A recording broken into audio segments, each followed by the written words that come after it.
Here's a track called... Welcome back, my friends, to the show that never ends. We're so glad you could attend. Come inside, come inside.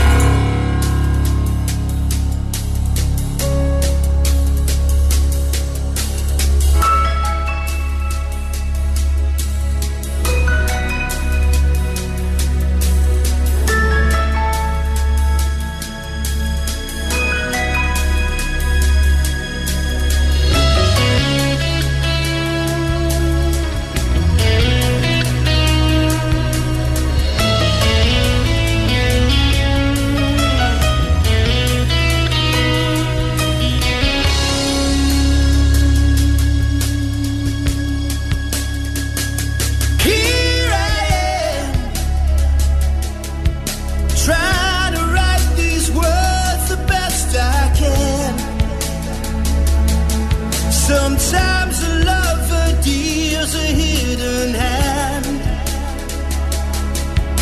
hoping that someday you'll understand why this is goodbye.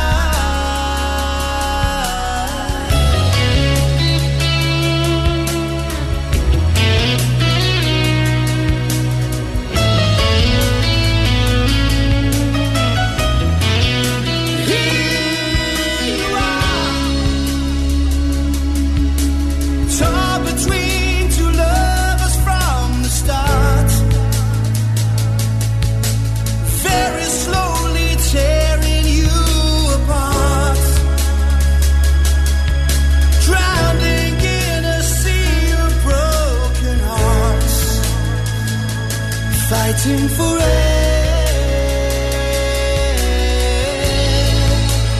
time after time, love leads us all.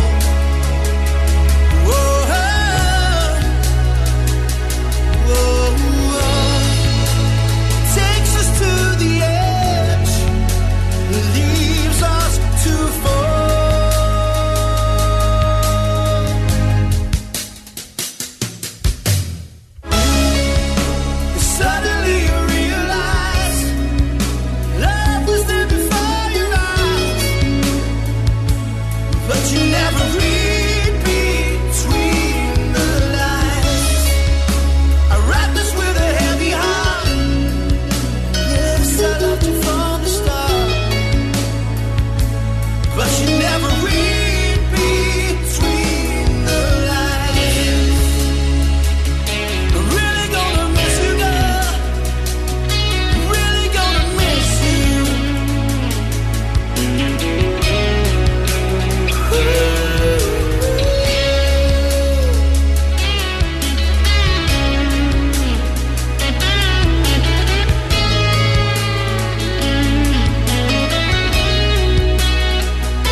The very mellow sounds of Daylight Robbery with a track called Behind the Lines. And joining me now on the phone is Tony Nichols of Daylight Robbery. Good evening, mate. Hello, mate. How you doing? Not bad, thanks. Thanks for joining us tonight, because I know you haven't been very well this week. No, I've had the lurgy, mate. But what doesn't kill us makes us stronger, as the old saying goes. Certainly does. So you're, like I said, you're in the band Daylight Robbery, and you're just about to release your second album, Falling Back to Earth, which comes out on Monday, I believe. Yeah, 13th of the month. That's the download version. We've had a few issues with the production of the physical CD, so that's going to follow slightly later than we thought. But we should be doing an announcement about that shortly. As anything with production, things go wrong. You know, certain deadlines didn't get met by certain individuals, so you know it's just the way it is. But we're ready to roll on Monday with the download version. Yeah, that's good.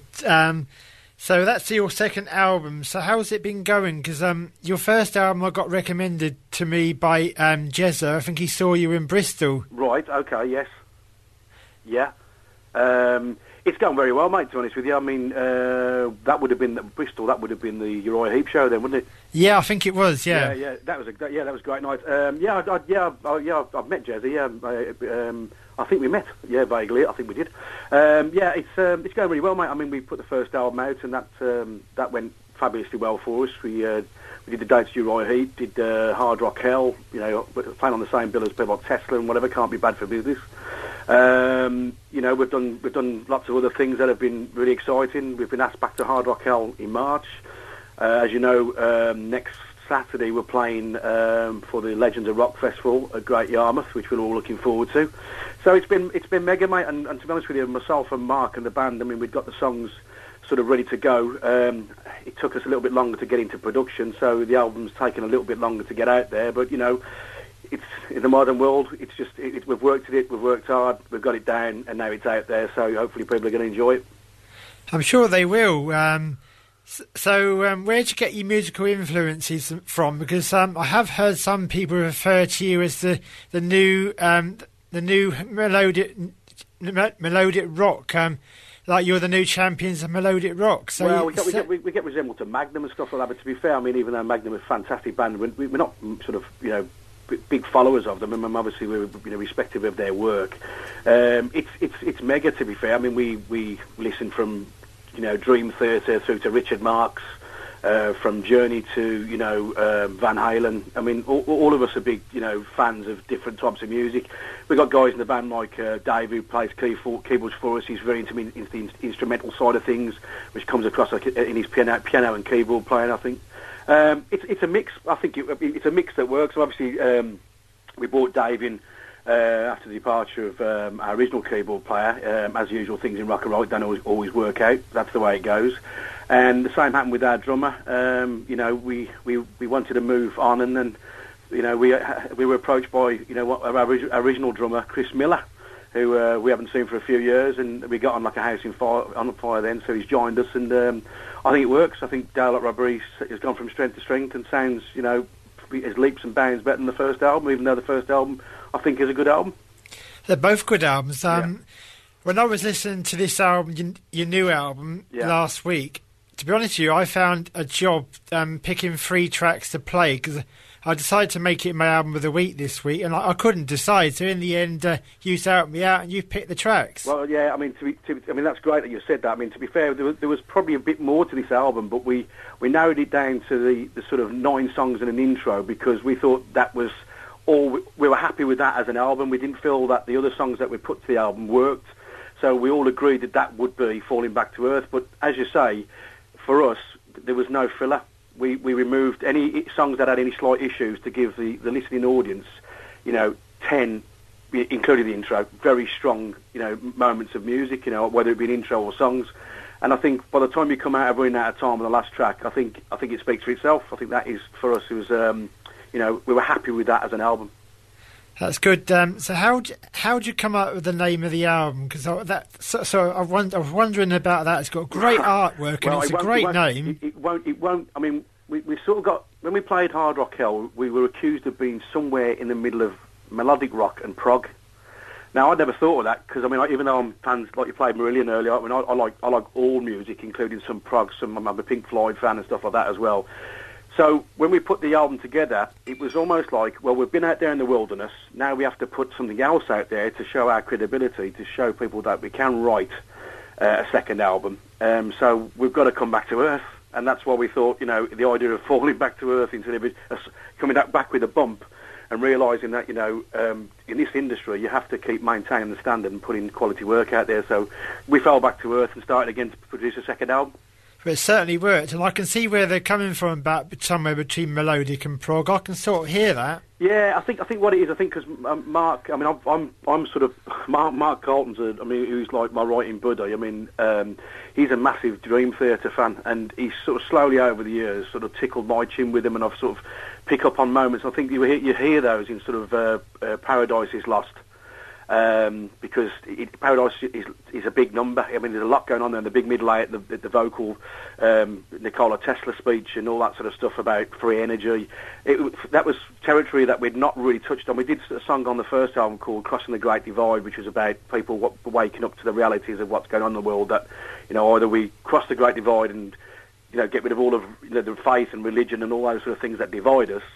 We're not ever gonna see who's behind the curtain of the Wizard of Oz. You know what I mean? Yeah. So the idea of Paradise Is Lost was based on a couple of things. I saw a film about Nikola Tesla and a book I read called The Wizard. And I mean, the guy was a genius. So I came to Mark and said, "What about this?" Well, the band as well. We originally it was like a discussion, and then we just escalated the song into what's become quite a big number now. So we're looking forward to playing that one live. That'd be good.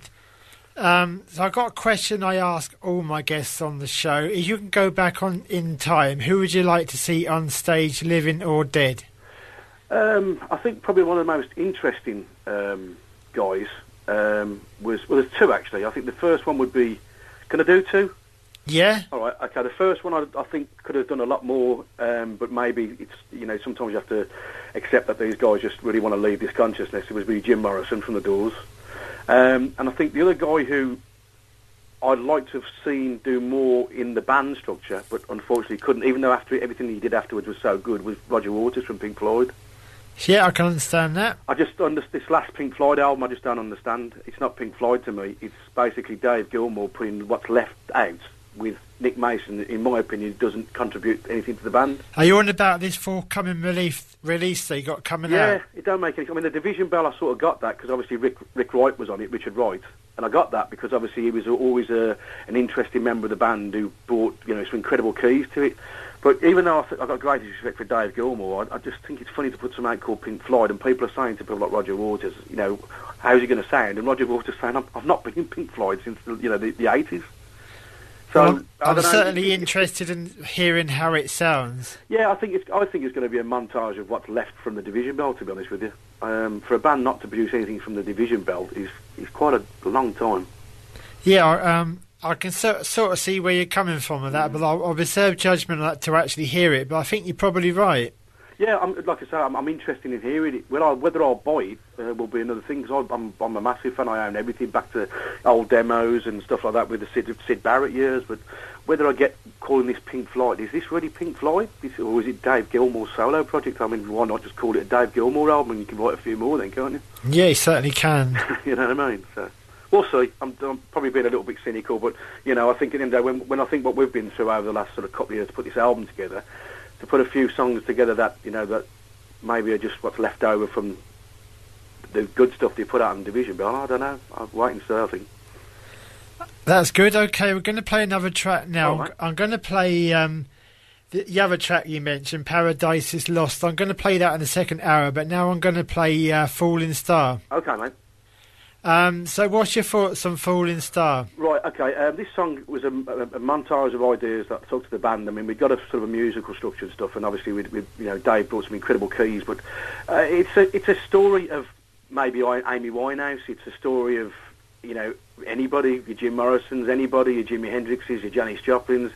I remember being a young lad and listening to Shooting Star by Bad Company. And I just thought to myself, maybe there's a 2014 sort of look at the music industry.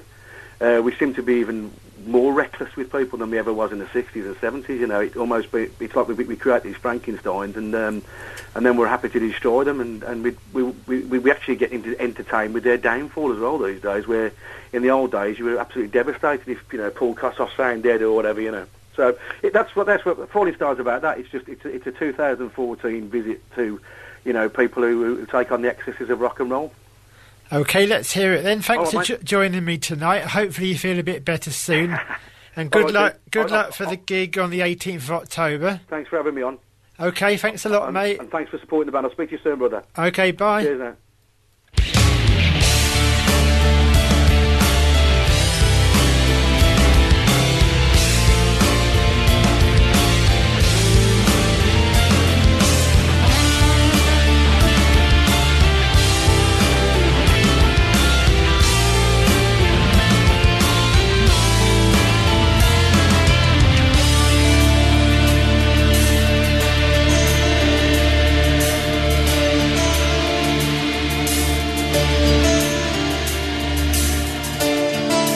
This is how it ends, in the absence of good friends, lying face down cold on the floor.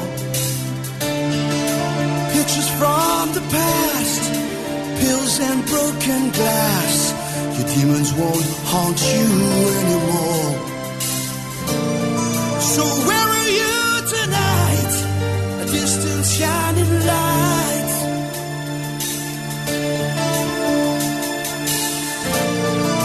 Love you from afar, you're a fallen star.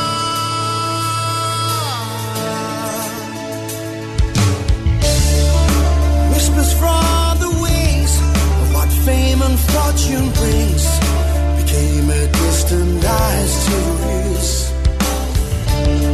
Those faces on the walls of those who fell before, they never found a place in your tears.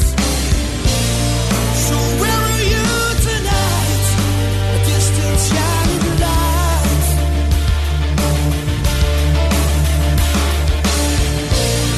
We loved you from afar.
Putting the community spirit back into radio. This is Vectis Radio.